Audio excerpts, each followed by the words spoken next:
So ngayon tutuloy po tayo sa ating angkas serye take 2. Ang una po nating pupuntahan ay ang Fantasy World, no? Kaya relax lang kayo dyan mga kaangkas at enjoy the view.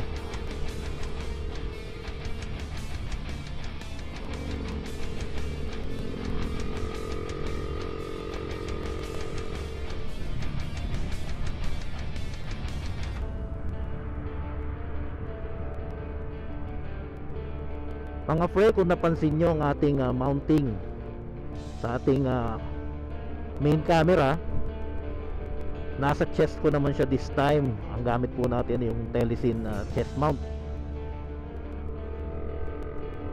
Hindi ko magamit this time yung ating neck mount, although dala ko siya. Sumasabit kasi siya dito sa helmet. Ayan, pag yumuko ko, sasabit dahil since na nandito banda yung neck mount. Kaya tayo po ay nag chest mount na lang. Dumating na nga rin pala yung ating microphone. Ngayon sinusubukan na natin. Sana mas maliwanag na, mas klaro, mas malinis yung ating audio. Dito makikita rin natin kung maganda bang gamitin itong JJC mic adapter, no? So ito po ay third party brand na pwedeng ikabit sa ating mga Osmo Action 4 para makabitan natin ang 3.5mm na microphone.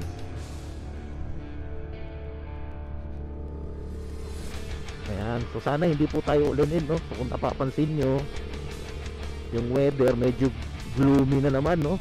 Kahapon umulan, Linggo. Ngayon po ay Lunes, kaya mas pinili natin bumiyahe ng ganitong araw kasi mas kakaunti po ang mga nagmumotor din at siyempre yung mga nagbibisikleta, para hindi po natin sila sabayan.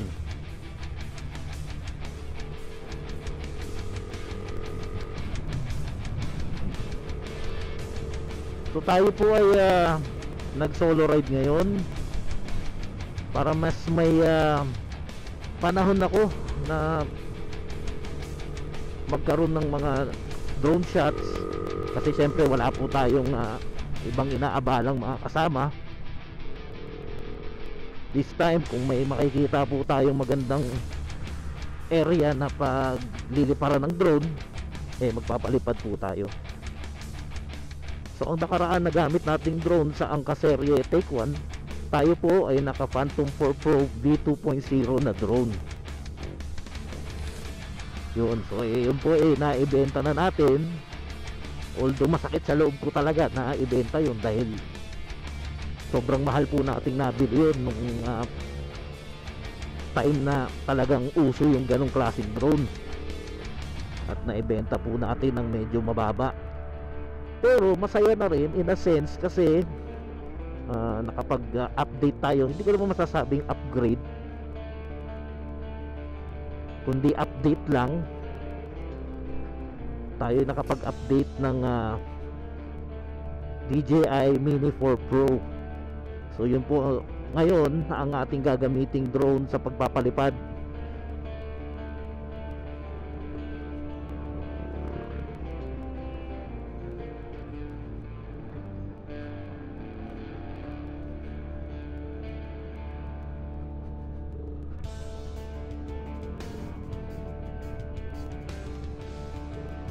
Pagkatapos po natin dito sa Fantasy World, tayo naman na idediretso ng Buso-Buso sa may Batangas, sa may baba na yun.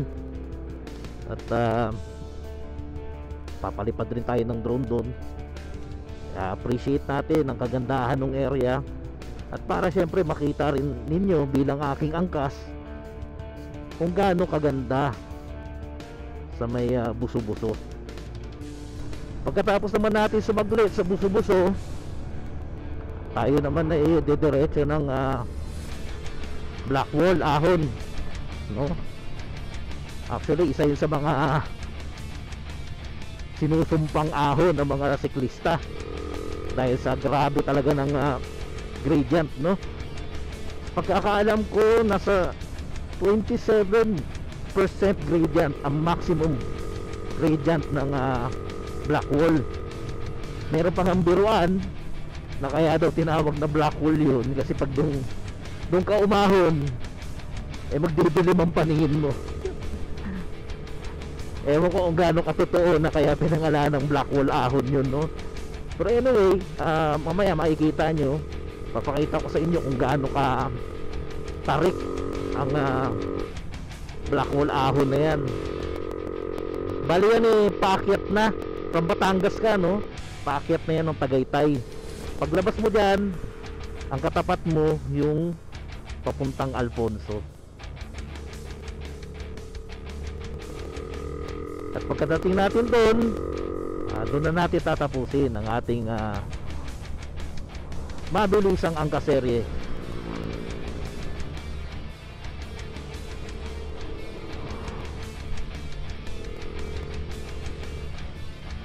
Ayun, so dito, no, natatanaw ko na yung Fantasy World. Sana maganda yung panahon, hindi masyadong mahangin, para maganda rin yung ating first trial na pagpapalipad ng ating Mini 4 Pro drone. So ayan na po, no, kung nakikita nyo, dito na po tayo, mabilisan.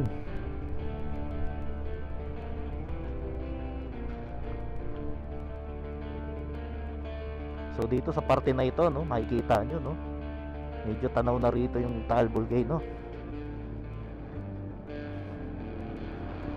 Dito tayo tatabi at magkakape.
So ayun nga mga friend, no, successful naman tayo nakapagpalipad ng ating drone sa Fantasy World. Meron kasing isang vendor na nagsabi sa atin na bawal na daw pala magpalipad ng drone doon dahil since nga na private property. May karapatan ngayon ng mga security, ayon, no, ayon sa management na sila ay pinag-utusan na pwede nilang i-take down yung drone, meaning pwede nilang barilin. Ayan. So sa parting yun, malamang sa malamang hindi tayo makakareklamo doon dahil utos nila yun, no? So parang ang mangyayari niyan, take risk talaga tayo sa pagpapalipad. Ayun. So yun naman siguro rin ang lamang ng Mini 4 Pro, since na maliit siya at tahimik yung kanyang propellers. Medyo stealth ang datingan niya, no? Hindi mahalata na nagpapalipad ka na pala ng drone. Plus syempre for safety, ang ginawa ko, puro matataas na lang ang lipad natin, no? Bala ko talaga sanang lapitan, no, ang pinaka-castle. Kaya lang baka madisgrasya yung drone natin, no? Kaya mas magaling na lang na maging maingat tayo. Bagaman tayo nang ulit na sinabing ang bawal nga raw, ayun, tayo yung nagpalipad pa rin. Pero iniisip ko rin, no, gaano katotoo na talagang bawal dun. Kasi marami naman ako nakikita mga recent footages, vlogs regarding dito sa Fantasy World. At nakakapagpalipad naman sila ng malapit, no? Or siguro talaga hindi na sila na timingan. So hindi ko rin alam, no? Pero anyway, pinaka best siguro talaga, since na meron naman nag-advise sa'yo na mag-ingat sa pagpapalipad ng drone doon at baka i-take down, eh mataas na lang tayo ng lipad, no? Para hindi maabot ng paningin ng nagbabantay doon. At the same time, meron pa rin tayo makukuhang mga magagandang footages. Ayan. So ayun mga kaangkas, no? Tapos na tayo makarating sa Fantasy World. Tayo naman ngayon ay didiretso na sa Buso-Buso Landmark. Ayan. Itong Buso-Buso Landmark, isa ito sa mga area na kung saan tanaw na tanaw mo ang Taal Volcano. Talagang malapitan siya. At the same time, maganda doon sa Buso-Buso Landmark, medyo mataas yung area mo, kaya mas natatanaw mo ng maigi yung Taal Volcano. Ayan. So ayun, medyo inaambon tayo, no? At hindi naman tayo masyadong kabado dito sa ating dalawang GoPro na gamit, itong nasa harapan at yung nasa likod, dahil ayun, waterproof naman po yan. Dito tayo medyo kinakabahan ng konti sa Action 4. Well, ano rin naman ito rin naman ay waterproof, pero dahil sa nagkabit tayo ng mic, ayun, kaya open siya. So dito tayo dadaan, no, mga kaangkas. Ito yung tinuturo sa atin ng Google Maps papuntang Buso-Buso Landmark. So dito makikita nyo, no, medyo parang magubat tong area na to. Ayan, mapuno sa mga gilid-gilid, pero dahan-dahan rin tayo, no, kasi medyo moist yung kalsada at palusong siya. Ayan, para maiwasan natin na tayo yung mga aksidente. So from here, ang sabi, no, tayo ay 16 kilometers away sa Buso-Buso Landmark. Meron tayong 27 minutes para biyahiin yun. Ayun, no, actually meron rin mga area rito, no, na tanaw mo yung Taal Volcano.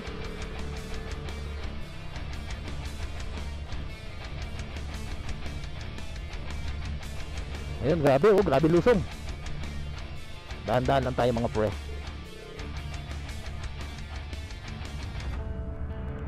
Paunahin na natin yung nasa likod, no, para pwede tayong tumakbo ng mabagal.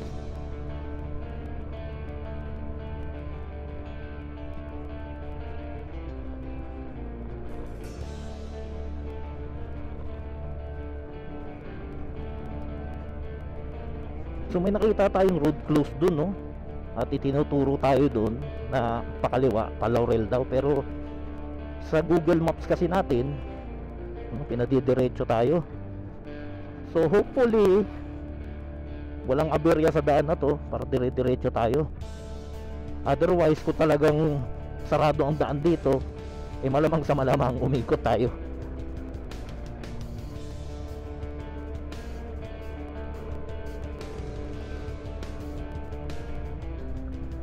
Ay naku, mulan na.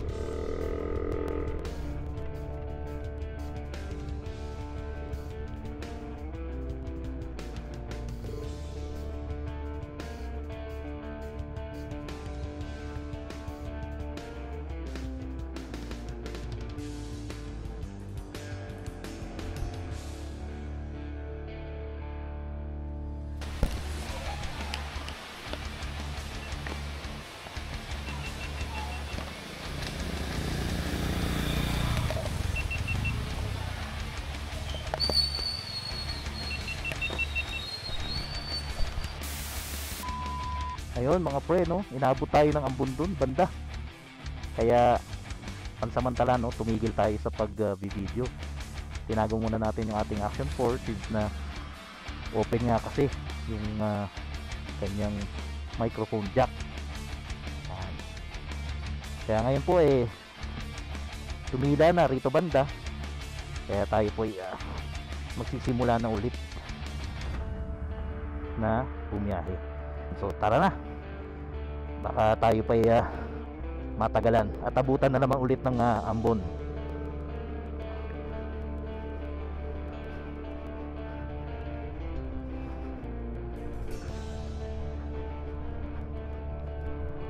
Napakatahimik sa lugar na ito, no?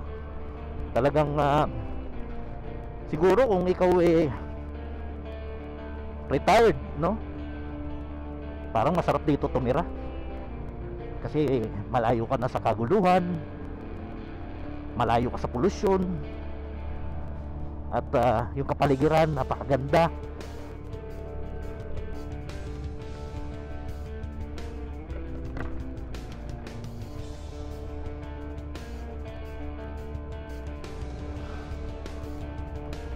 Yan, parang malapit na tayo, no, sa baba. Dahil kaya kung makikita nyo, tanaw na rito yung Taal Lake. Ewan ko kung nakikita nyo sa video, pero no, sa point of view ko, nakikita ko na ang Taal Lake. Ayan po ang Taal Lake.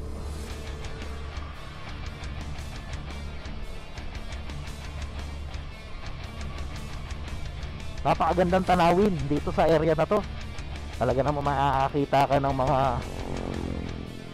bundok, mapuno.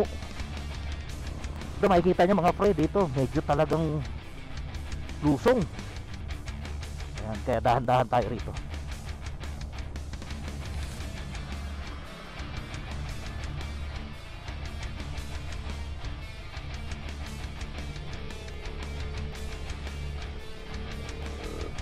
Dito sa kanto tayo po ikakanan at nasa main road na tayo ng Agoncillo Laurel Road.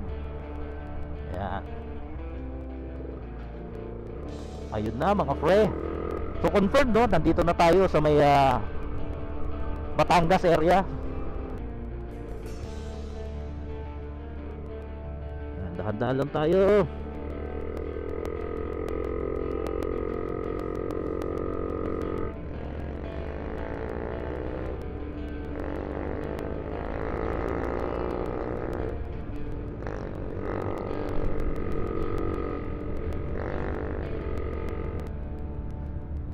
No, kung nakikita nyo yung tanawin, talaga naman nakakamangha.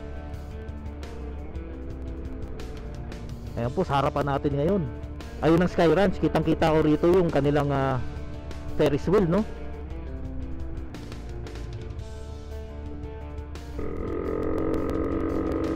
Ito ahon malala.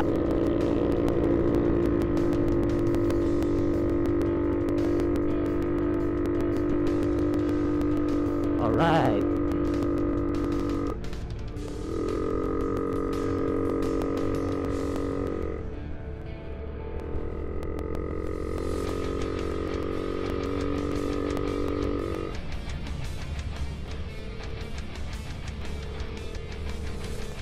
Ayan o, makikita nyo sa mapa, napakalapit na natin. 450 meters, no? Wala nang kalahating kilometro.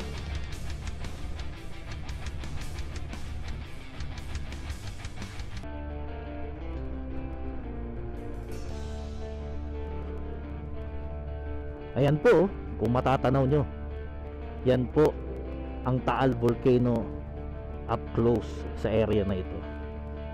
Ayan. So ito po yung kanilang markings dito. I love Buso-Buso. Buso-Buso. Ayan, kung ano man ang basa dyan. Ayan. So dito po sa area na to, talaga namang mamamangha ka, no? Grabe, napakaganda.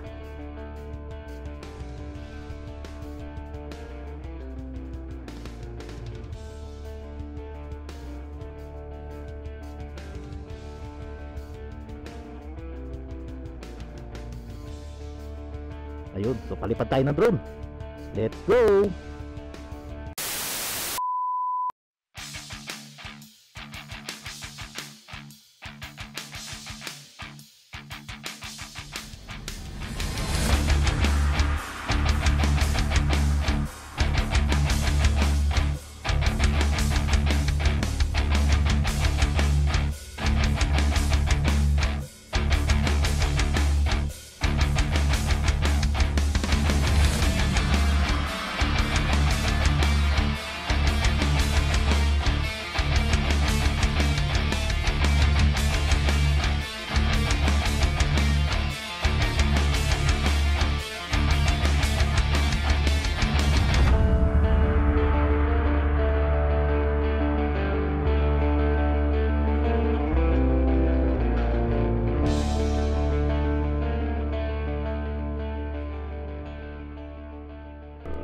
So ayun mga kaangkas, no, tapos na tayo pumunta dito sa Buso-Buso o Buso-Buso. Ayan. So tayo po ay successful na nakapagpalipad ng ating drone. Medyo kahit kabado ako ng konti, medyo malakas kasi yung hangin eh. At kinaya naman ng ating DJI Mini 4 Pro. Ayan. So tuloy-tuloy tayo ngayon, no. Tayo na may paakyat na ng Blackwall Ahon. Yun, natagos po nun ay Tagaytay. Siguro doon na tayo mag-lunch. At uuwihan din natin si Mrs. ng kanyang paboritong fried tawilis. Ayan.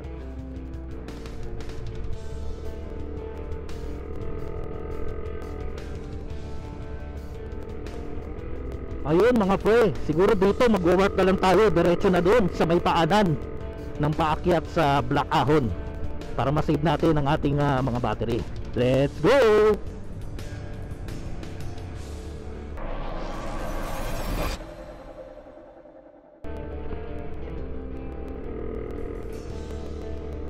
Ayun na nga mga pre, nandito na tayo, no, sa papuntang Blackwall Ahon. Ayun, kung nakikita niyo yung maps dito, 1.9 kilometers from here, 7 minutes nandun na tayo sa Blackwall Ahon.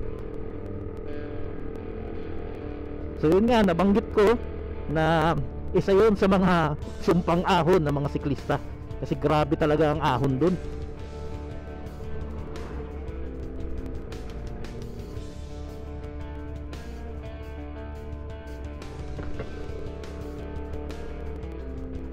Yan na mga pre, so ito yung bungad ng Blackwall Ahon.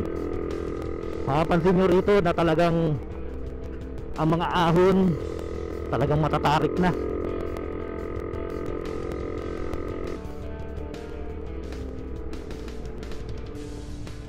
Grabe yung bahay na yun, no? Ang taas. Puro poste lang siya.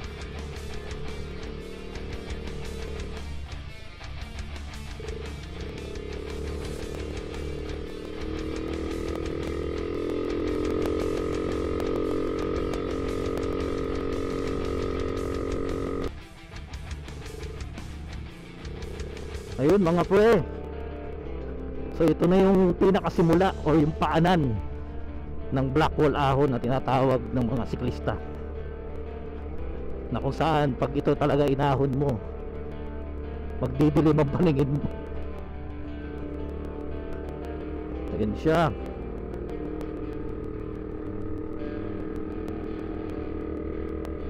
Ito, pagliko natin dito, yan ang bubulaga sa inyo.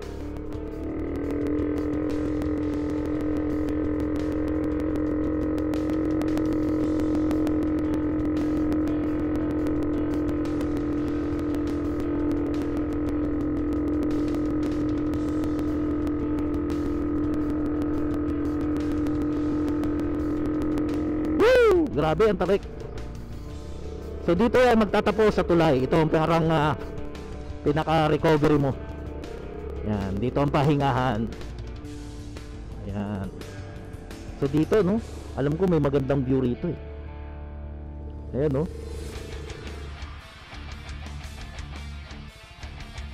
Pero alam ko bawal tumigil dito. Kaya kasi masinsin ang kalsada eh.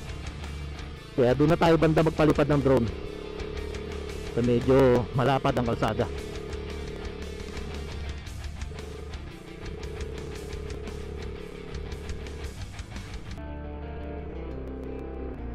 Dito pwede na siguro rito mga pre.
Ayun na nga mga pre, kung kayo ay nakarating hanggang dulo ng video ito, baka naman pwedeng humiling na paki-like ng video, pa-subscribe sa ating channel, at pa-comment down below. Yan, para naman na tayo magkaroon ng inspirasyon na gumawa pa ng mga ganitong klaseng mga content, at magkaroon pa tayo ng angkaserye take 3. So siguro sa susunod nating video sa channel na ito, i-review naman natin itong ating Osmo Action 4, kasi siya po ang ating main camera, at mas pinili natin gamitin ito kaysa GoPro dahil medyo madugo ang mic adapter ng GoPro. So kasama natin i-review dito yung aking nabiling mic adapter para sa Action 4, itong JJC na mic adapter, which ang bili ko lang ay 800 plus sa Lazada. Yan. Kaya kung gusto nyo mapanood ang video na yan, bagaman tayo inuulan na subscribe para kayo ay ma-notify once na mai-out na natin ang video na yun. Ayun, tabi muna tayo rito mga pre.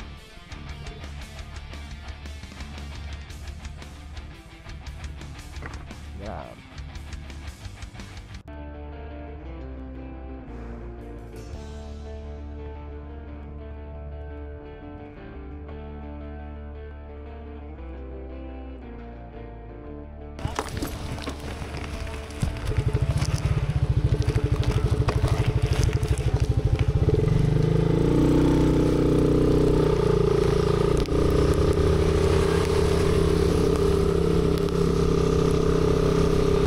Mga pre, inaabot na nga tayo ng ulan dito banda sa may Tagaytay area na. Kasi actually malapit na tayo, no? Parang mga 1 kilometer na lang ata from here, nasa Tagaytay na tayo. Kaya medyo malamig na rin ang simoy ng hangin dito. Ayun, tumuti na lang, no? At natapos natin ang lahat ng mga kailangan natin i-cover, ating mga drone flights. Natapos natin. So expect rin na magbabago po ang quality ng audio dahil inalas ko muna yung external mic ng ating Action 4 para maisara natin yung pinakasaksakan ng mic adapter. Dito nga rin pala sa puntong ito, no? Shoutout natin yung ating dalawang tropa. Shoutout lang kay Tyron Lirios, pre, ano na, ayan, at saka ay paring Joan Berdin. Ayan, kung tawagin namin ni si Birds, sana naman minsan makasama kita sa mga ganitong biyahe. So dito na po siguro natin tatapusin ang video nito, kasi pagka liko natin dito sa kaliwa, pag-akyat natin dito, tayo ay nasa Tagaytay area na. Kaya ayun, muli maraming salamat mga friends, at magkita-kita ulit tayo sa susunod na video. At sana muli suportahan nyo ang channel na ito. Ayun mga pre, paano na? Till next time, ciao.